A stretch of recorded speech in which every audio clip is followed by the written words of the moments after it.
même si on ne peut pas travailler avec des startups avant lever parce qu'il y a un problème financier, j'essaye, moi je suis un passionné des startups et de l'écosystème digital. Je suis un godfather, enfin ce qu'ils appellent godfather de The Family. J'ai été mentor pour le camping. J'aide le plus de monde possible dans leur développement entrepreneurial. Maintenant, du coup, ce que je fais pour les petites startups, etc., souvent je fais des workshops ou des confs dans lesquels on va discuter pendant 1 heure. J'en ai fait un par exemple pour Learn chez 50 Partners la semaine dernière. Pour le wagon. Et en fait, je leur explique juste tous les tips que je peux leur donner pour se préparer à la recherche et s'ils le peuvent eux-mêmes, même leur donner toute la marche à suivre pour qu'ils fassent eux-mêmes leur recherche de profil. Donc je les aide en les conseillant, quoi. Donc derrière, juste une autre question. À partir du moment où justement c'est closé avec la levée de fonds, ça prend combien de temps si demain, moi j'ai ma startup, elle lève 1 million d'euros et que je vais avoir un besoin de 5 personnes, combien de temps ça prendrait environ en moyenne Les gens hallucinent hein, quand je donne ce chiffre, mais ça prend, pour une petite startup qui a un process de recrutement rapide, ça prend même pas 1 mois.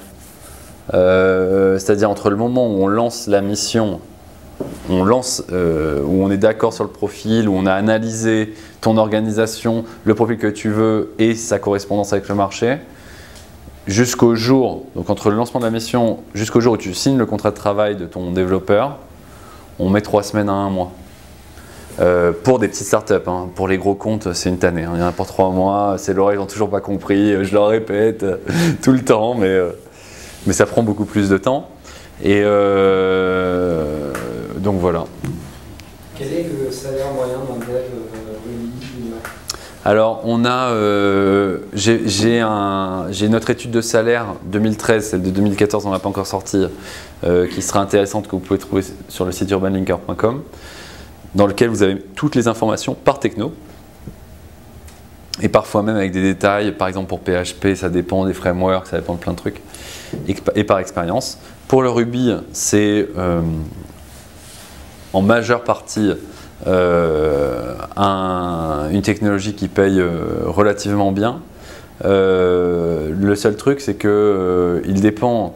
Enfin, vous êtes junior avec une formation qui est très courte, donc vous risquez de passer par une période de flottement, probablement plus de.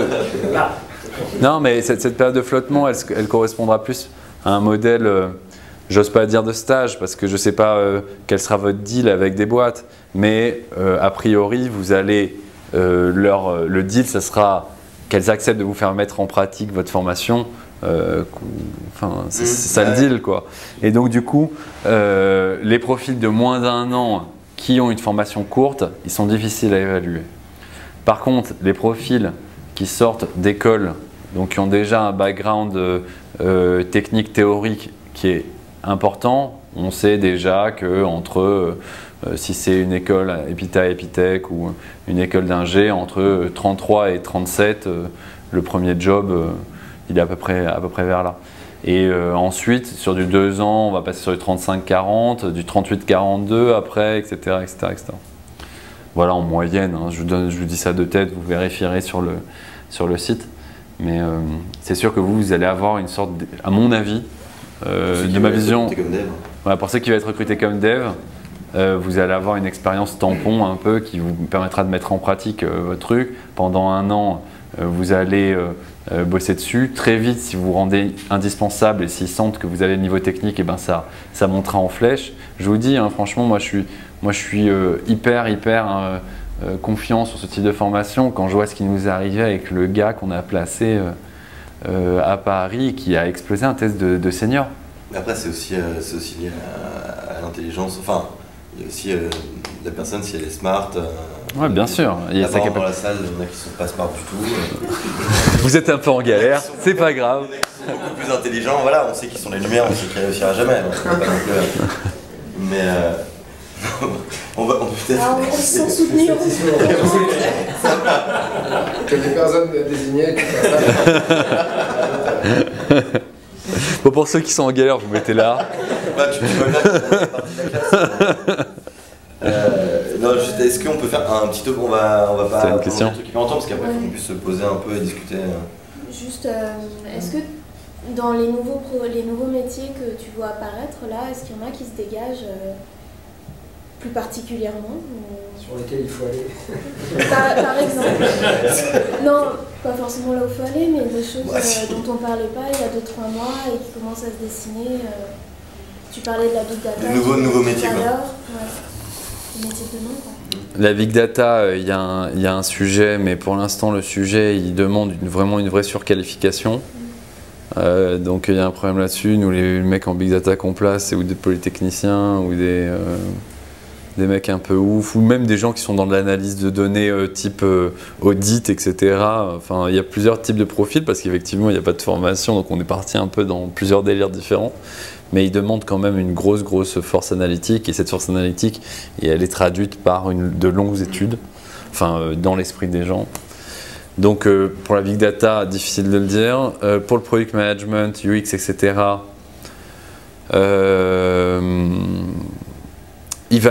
c'est évident qu'il y a un besoin sur ce sujet-là. Pour l'instant, les gens qui sont crédibles en tant que product management, en tant que product manager aujourd'hui, c'est les gens qui ont de l'expérience à différents niveaux, qui allient du marketing, du design, ou qui ont travaillé sur du produit un peu RH, comme on a dit tout à l'heure.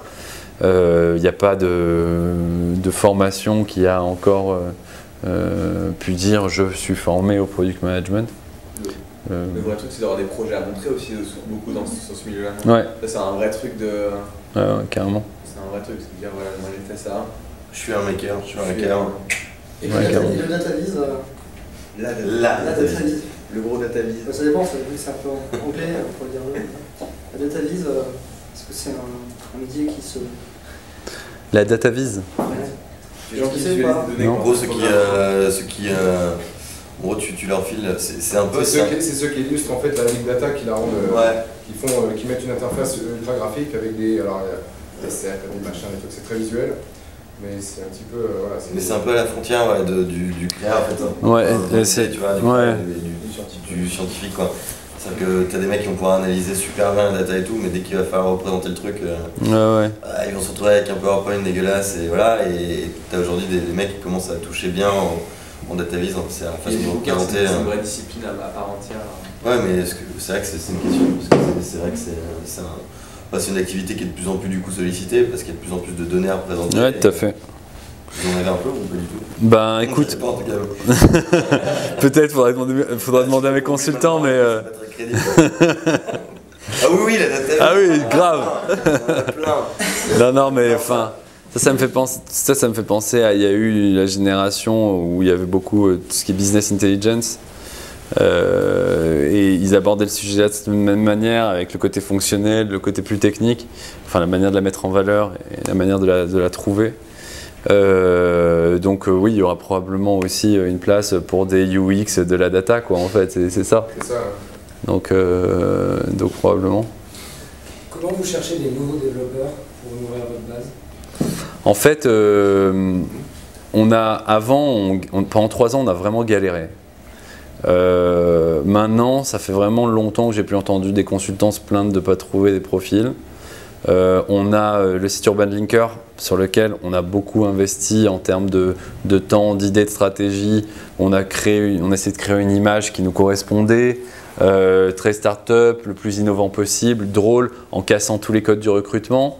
Ce site-là, il n'y a aucun cabinet de recrutement qui investit sur son site internet.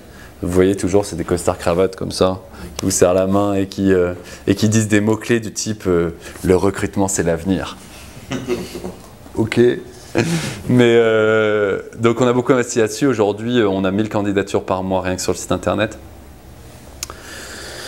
Et 20 ou 30 000 visiteurs uniques. On a une base de données interne qu'on a créée peu à peu avec le temps, qui est principalement liée à ça. On a des gros réseaux sur les réseaux sociaux. On est le premier cabinet de France sur Facebook, devant Michael Page, qui doit faire juste 1000 fois notre CA. On est le premier aussi sur Twitter. On a même créé un modèle d'affiliation pour le recrutement. On s'est dit, putain, l'affiliation, c'est un bon trip. Pourquoi ça n'existe pas pour le recrutement? Donc du coup, on a fait créer un tracker Et on s'est mis en partenaire avec des blogueurs influents. Ils retweetent notre flux RSS d'offres d'emploi. Et dès qu'il y a des réponses, on les rémunère et on traque. Et du coup, ça nous permet, au lieu d'avoir nos pauvres 3 ou 4 000 followers sur Twitter, eh ben, on a une visibilité de, je sais pas, 80 000 personnes indirectes. En tant que enfin, toi tu recrutes ou pas? Il va te... Tout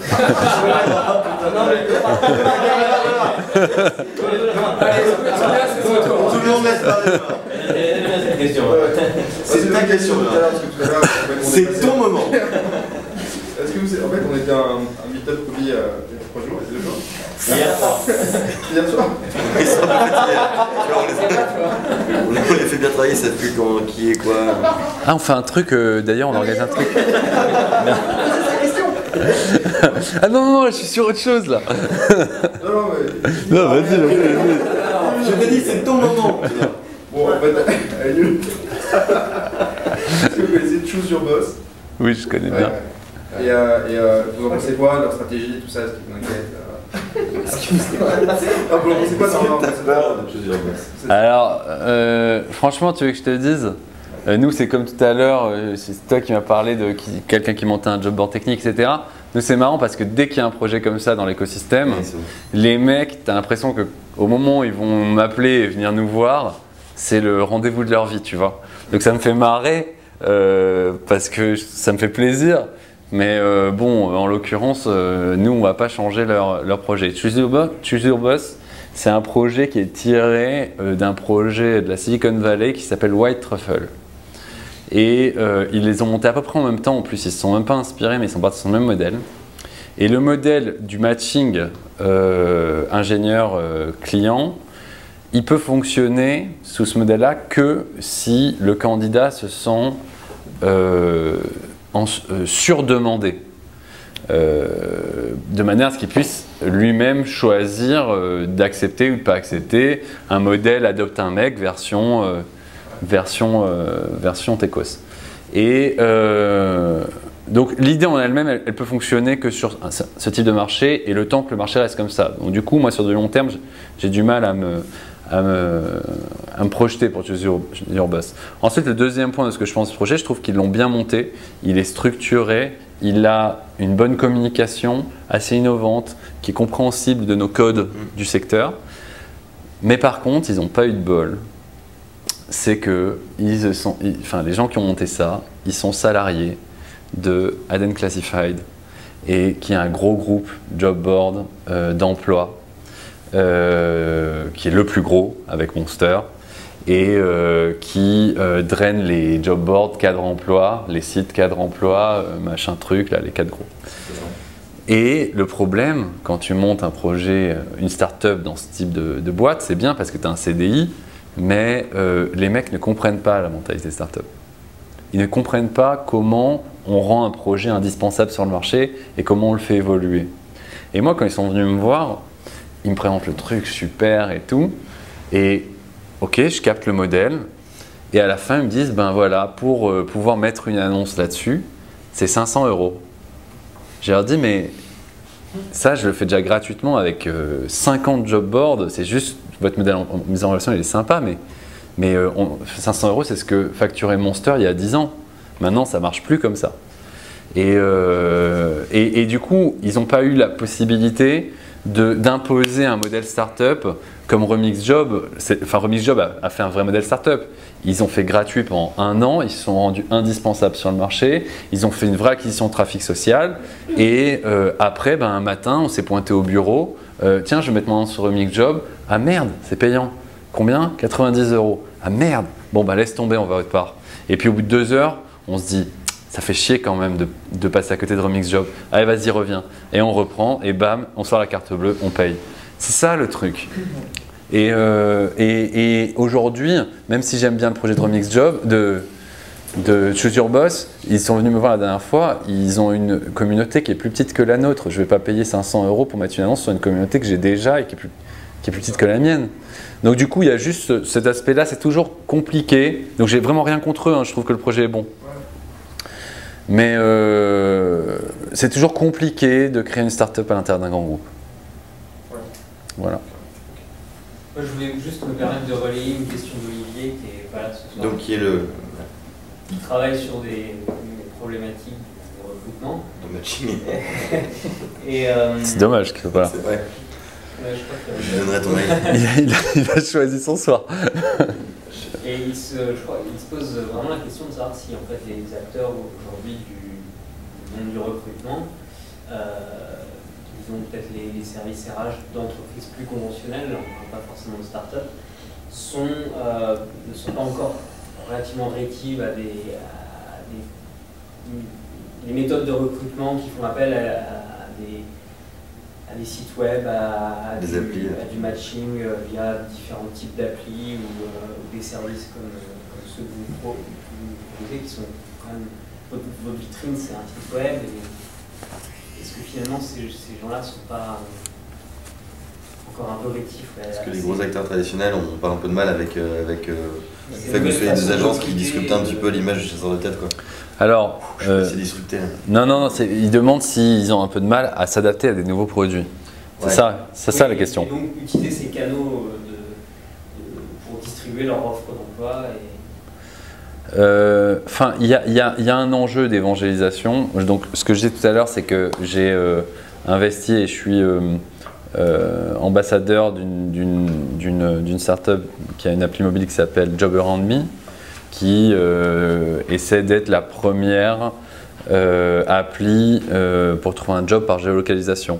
Donc bien évidemment, c'est pas très adapté à des jobs de dev ou des jobs de bac+5, mais parfaitement adapté à un barman, une hôtesse, n'importe qui a besoin d'intégrer ça, tout en permettant maintenant de pouvoir candidater via son mobile sans rentrer son CV et sans prise de tête en quelques clics. Donc maintenant, on a un Apply with LinkedIn, un Apply with Viadeo, etc. qui nous permettent de pouvoir vraiment capitaliser de la donnée et aller très vite droit au but pour pouvoir permettre d'utiliser ce type de support dans le recrutement. Donc on a lancé commercialement, on a recruté deux commerciaux, dont un d'ailleurs de chez Viadeo, et on a lancé cette prospection commerciale en se rendant compte qu'il y avait un vrai besoin d'évangélisation. C'est-à-dire qu'en fait, ils sont à l'écoute, c'est pas des geeks, ils sont à l'écoute, mais ils sont à l'écoute, ils y voient un intérêt. Et aujourd'hui, si tu leur montres pas que ça apporte plus que simplement de l'image, dans les premiers temps, ils avaient une telle peur, panique et d'avoir un gros retard que tu balances un produit innovant, le fait d'avoir son nom associé à ce produit met en valeur la boîte, c'est bien. Mais ils veulent des résultats et voilà quoi. C'est ça. Je pense que c'est le premier point en fait. Si tu pars de vraiment un objectif, leur objectif à eux, c'est d'avoir des résultats en termes de qualité de candidat. Si tu réponds à ce souci-là, la mise en avant de ton produit permettra d'avoir une solution. Si tu y vas comme un geek proposant un produit juste plus cool et techniquement plus innovant, ça ne fonctionnera pas. Est-ce qu'on peut mettre Olivier en contact avec toi? Ouais. Non, je veux pas. Je propose qu'on mette un terme à ce talk pour que Jonathan puisse éventuellement discuter avec vous 5 minutes, parce qu'il doit filer à 20h30. Dernier délai, c'est ça? Ouais, bon, ça va.